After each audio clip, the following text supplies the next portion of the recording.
My parents struggled to conceive a child, and they wondered if they would have any children at all. However, they had their first child, baby boy.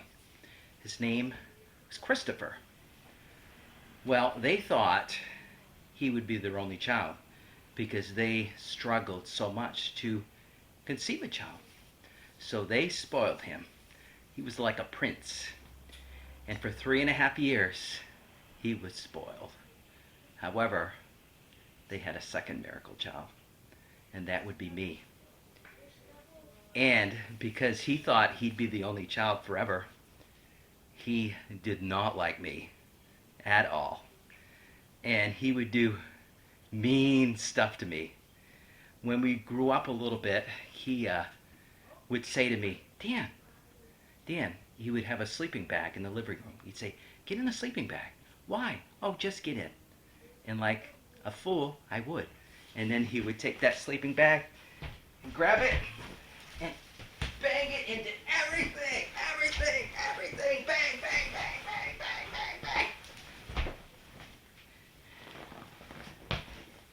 And then he would say, Dan, get back in. No, Chris, no. Oh, come on, I won't do it again. So I'd get back in. And guess what he would do? He would take me all through it. Bang, bang, bang, bang, bang into everything. He would do things like that all the time we were growing up. There's one time he bought a professional slingshot from our Uncle Sean. And we were in the backyard, and he was with his friend. And he said, do you think I can hit Dan? No, you can't. Let me see if I can. He took an acorn, pulled that thing back, boom, hit me right in the forehead. Well, I grabbed my forehead and I went, Chris, you beep, beep. Well, just by chance, my mom was sunning up on the deck and she heard me, Dan, you get to your room right now. So I was in trouble. And this went on and on. And then eventually years went by. He was about 15 and I was 12. And they had free HBO on the television. And The Shining was on. The Shining was on. So we were watching it together. And I'm like, this is too scary. I'm going to bed. And Chris, being the tough guy that he was, he watched that whole thing.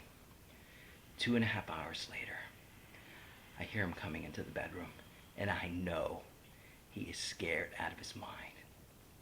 I'm pretending to be asleep, and he crawls up, and I'm in the lower bunk, and he goes up the top bunk, and I grabbed his leg and held onto it, and he's like, Dan, let go. I wouldn't let go, and I wouldn't let go. Dan, let go. I let go. That was the only time out of all the other times that I got back at Chris. And he may have got me 100 times and I got him once, but that one time was so worth it. Terrifying my brother. I got you, Chris. I got you.